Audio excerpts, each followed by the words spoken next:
શબ્દોની શ્રદ્ધાંજલિ આપું છું આપણા એવા લોક સાહિત્યકાર રાજબા ગઢવીના પિતાશ્રીનું આજ રોજ અવસાન થયું છે. ભગવાનની દિવ્ય આત્માને જ્યાં હોય ત્યાં શાંતિ આપે. 1000 હાથવાળી 9 લાખ લોબડિયાળી અને એ પરિવારને એવો મજબૂત બનાવે.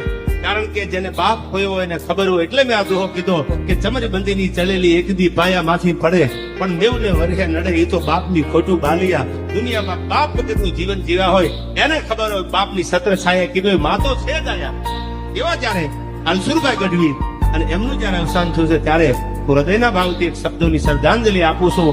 ઉગમણા ઓડાવાળી હોનબાઈ ને મોગલ ને પ્રાર્થના કરું હે ભોળાનાથ, હે જગદંબા, એ દિવ્ય આત્માને. કારણ કે સારા દીકરા તો સારા માવતર હોય ને તો જ થાય. એવા મા બાપના આશીર્વાદ તેના પરિવાર ઉપર હોય અને એ બાપ જયારે દુનિયા મૂકી દે ત્યારે ખોટું લાગે, વહમું લાગે. ત્યારે ભગવાનને પ્રાર્થના કરું દિવ્ય આત્માને શાંતિ આપે.